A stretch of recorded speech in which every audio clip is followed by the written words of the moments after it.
What's up, Pawford family? It's D'Angelo Pawford K9 Services here on a bike ride with Roman. Out here rocking and rolling. Let's go. I gotta roll with the dog. You gotta warm up. Once he get in the gear, he started rolling. But yeah. I did just wake him up, so he'll be all right. Take him on a nice little bike ride real quick. But what I wanted to talk to y'all about is the like environmentals and genetics and stuff in these dogs. Because I recently was talking to a breeder, and I trained a couple dogs off of that she's produced. Wrong. Let's go. Get up here. Let's go. You lagging too far behind. Watch it going by trash. Oh.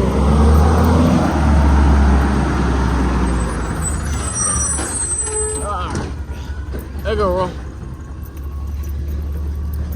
Going by this trash truck. So yeah, this particular breeder, I trained a couple dogs off from them, and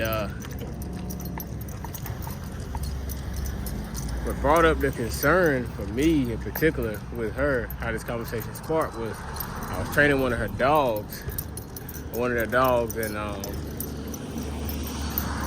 that she sold to a client of mine. And we were walking. The dog was actually here for a boarding train, and he was scared of trash cans. Now this dog came off of sport lines and this, that, and the third. And yeah, really good dog overall in general. But it had this weird thing with trash cans, and I brought it up to her. Breeder was like, hey, D'Angelo, a lot of people don't socialize their dogs around trash cans. And I was explaining to her, I said, you shouldn't have to. I said, that's a genetic trait. Realistically, everybody was like, it's environmental, this, that, and third. No, that's genetics. Because here I go, I had another dog here at the same time, around the same age, puppy. Actually, so the dog that the breeder produced, he stays in the neighborhood. Has trash come to him and all that type of stuff. The other breeder, the other dog that I'm talking about, they stay out in 6.5 acres. The owner goes to a trash dump, a landfill. She has to drive and drop her trash off. She doesn't have trash cans and stuff like that. Mind you, this dog is walking through the neighborhood around all these trash cans and stuff. This dog is, the dog that stays on the 6.5 acres is going up to the trash cans, sniffing them, looking for food, not a care in the world. The dog that stays in the neighborhood around trash cans and all this type of stuff has definitely seen them. I know for a fact this puppy, this other dog hasn't seen the one that stays in the 6.5 acres. That dog hasn't seen any trash cans or anything like that. So it's just, it doesn't care. And she was like, yeah, well, the breeder told me, it's like, yeah, well, you need to train these dogs. Well, you gotta, socialize them and this, that, and the third around these. I was like, no, that's genetic. And the only reason I'm telling her is that she can be aware of it, as far as the dogs that she's producing. Yeah, she can. She takes dogs to clubs and all this type of stuff, the breeder, and works the dogs and stuff like that. But that's a field scenario. I said, you need to get the dogs in more real world scenarios, take them out in public more, this, that, and the third, just to kind of see how they are baseline. And breeders and stuff thinking you're coming at their breeder program, and I'm like, nah, I'm not coming at your program. I'm just telling you something to look out for your program, to make sure you're aware, your testing process and all that type of stuff. There's something you might need to add in that you may be skipping out on, or he could have just been that anomaly, that one dog out of the litter that was, like that.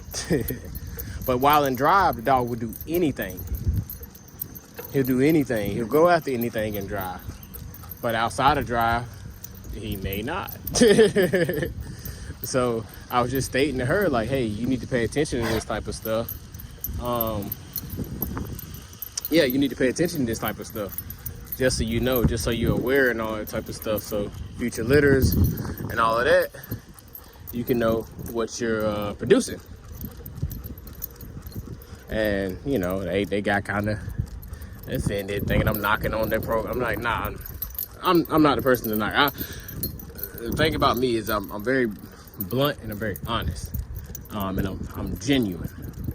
I'm not gonna try to beat nobody down or anything like that. I'm genuine. If I tell you something, if I need you to correct something, or if I see a problem or something like that, or something that could potentially rise, I'm gonna tell you. You know, and it's coming from a place of like genuine, like a place of love. You know what I'm saying? So no ill regards or anything like that behind it, but yeah, it just, a lot of people just says, you know, they'll say it's environmental and stuff like that, but me personally seeing these different dogs and stuff and knowing where they come from and the different environments and stuff they're around, it's a genetic trait and not necessarily an environmental trait. And yes, you can train to make it better and all that type of stuff, but realistically, if you're breeding, you're going to produce that and throw that in your other litters and stuff like that. Let these cars go by. But yeah, you're going to produce that in your other litters and stuff like that, and it's going to pass down because that's a genetic trait that's going to get passed down. And it's not enough to wash dogs out of your program per se, depending on what type of program you're having. But say if that dog was a service dog or something like that, 100% that dog would be washed out of that program. And it'll be too loud if I go down there. Come on, Ron, we can go this way. Yeah. So if it was a service dog or something like that, that dog would 100% be washed out of the program. No ifs, ands, buts about it. But that could be coaxed out of that dog. But you just gotta pay attention to that, because guess what? It's going to be passed on to the next litter or the next breeding. That trait can be passed along because it's a genetic trait. Not saying that it will 100% of the time, but it will a certain percentage of the time. Some of those puppies will get that trait. And breeding's no guarantees or anything like that, so he just could be an anomaly. But I just want people to realize that stuff like that is definitely a genetic trait, and you just need to pay attention to that and stop thinking that that is a environmental thing. Dogs being scared of slick floors and all that type of stuff, that's a genetic trait. That's nerves. That's not training. You don't want to. Yeah, some things you can train to make better, but genetically from a base, like a genetic base. Talking to with these breeders and stuff, you're breeding for genetics. Like, you're not breeding for training per se. And what I mean by that is, I can take a dog that's nervy and I can build it up and make it seem like, and I can hide a lot of those nerves to the untrained eye. But guess what? If I go and breed that dog, guess what those puppies are going to come out as? They're not going to come out as the suppressed dog that's not showing and displaying all of its nerves out to the general public. Those puppies are going to come out nervy. So that's what you're going to pass off. You're passing the genetics. You're passing the raw-based dog. If it's an awesome raw-based dog, guess what?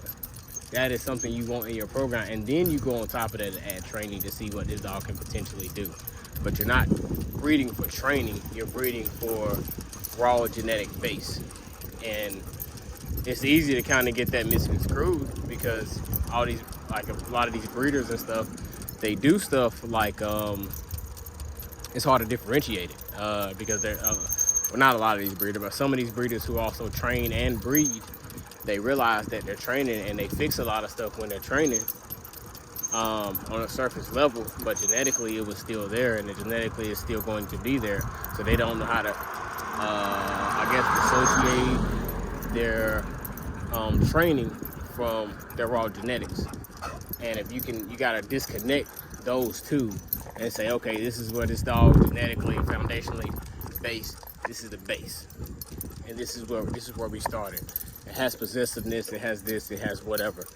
And then from there, you train to improve what you need to improve, to strengthen what you need to strengthen, and mold what you need to mold to create a better looking dog overall, to see how far that dog could potentially go, to see if it also trains as well as its genetic base is, or how far that genetic base will actually take that dog.